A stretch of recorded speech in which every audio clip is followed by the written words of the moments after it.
2월 14일 수요일 순종을 구하는 기도, 시험을 이기는 기도. 마가복음 14장 32절에서 42절까지. 그들은 겟세마네라는 곳으로 갔습니다.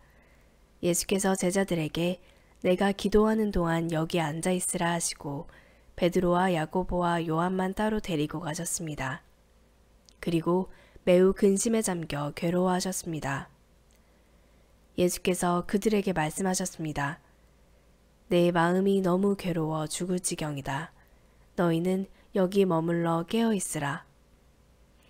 예수께서는 조금 떨어진 곳으로 가셔서 땅에 엎드려 할 수만 있다면 그 순간이 그냥 지나가게 해주십사 기도하셨습니다. 예수께서 말씀하셨습니다.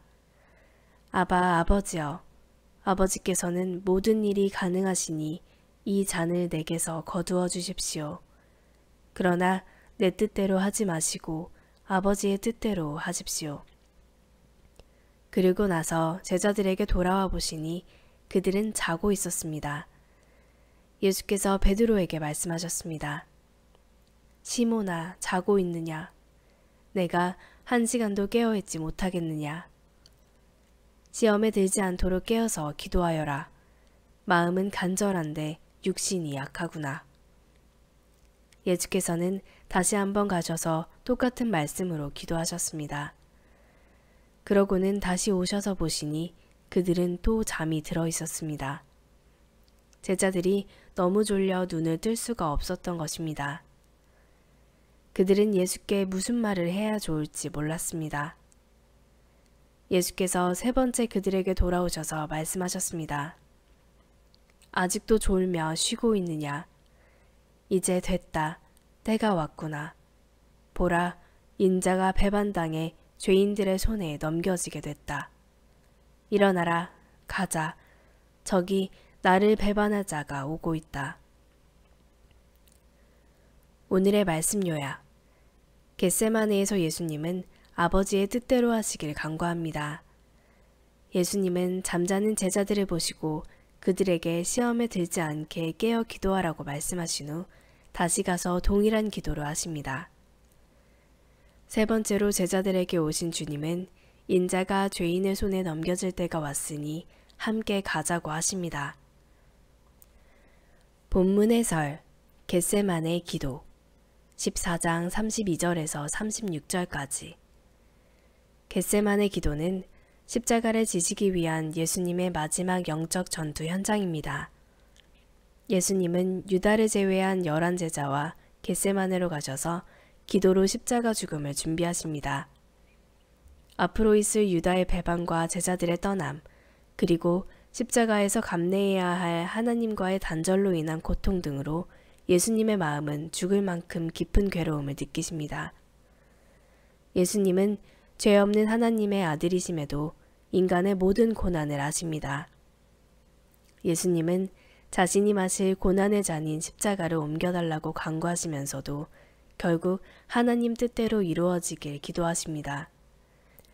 기도는 자신의 뜻을 이루기 위해 하나님을 설득하는 자리가 아닌 자신의 뜻을 하나님 뜻 앞에 겸손히 내려놓는 순종의 자리입니다. 십자가 죽음을 앞두고 겟세마네에서 기도하시는 예수님의 마음은 어떠하셨나요?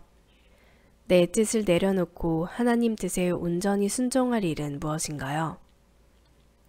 잠든 제자들 14장 37절에서 42절까지. 예수님이 기도하시는 동안 제자들은 피곤해서 잠이 듭니다. 예수님은 베드로의 옛 이름인 시몬을 부르시며 1시간도 깨어있을 수 없느냐며 나무라십니다. 마음은 깨어 기도하기를 원하지만 제자들은 지친 육신과 슬픔으로 인해 잠에서 깨어나지 못합니다. 예수님은 시험에 들지 않도록 깨어 기도하라고 거듭 당부하십니다. 그들에게 닥칠 시험이 크고 무겁기 때문입니다. 세 번째 기도를 마치신 예수님은 자신이 죄인의 손에 넘겨질 때가 이른 줄 아시고 일어나라, 가자 하시며 제자들을 깨우십니다. 다가올 시험을 넉넉히 이겨내는 비결은 육신의 약함에 머물지 않고 깨어 기도하는 것입니다. 예수님이 잠자는 제자들에게 깨어 기도하라고 하신 이유는 무엇인가요? 육신의 약함을 이기고 깨어 기도하기 위해서는 어떻게 해야 할까요? 오늘의 기도. 주님, 가장 참담한 순간에도 아버지 뜻을 이루기 원하셨던 주님의 순종을 담기 원합니다. 제 뜻대로 되지 않아 답답해하는 어리석은 한탄을 멈추고 하나님 말씀에 집중하며 인내하게 하소서. 잠들어 있는 제 삶을 깨우는 성령의 인도하심에 따라 기도로 나아가게 하소서. 묵상 에세이, 순종과 변화를 구하는 기도, 사귐의 기도, 김영봉. 기도할 때 하나님의 일회적인 구출을 구하기보다는 하나님의 영에 의해 우리의 마음과 생각이 변화되기를 구하라. 위기에 봉착했다면 당장의 위기에서 눈을 돌리고 그간 살아왔던 내 삶의 방식에 주목해야 한다. 위기 앞에서 아버지 한 번만 살려주십시오가 아니라 아버지, 제가 질책도 달게 받겠습니다. 저를 변화시키시고 무엇을 어떻게 바꾸어야 할지 알려주시며 그대로 행하게 해주십시오.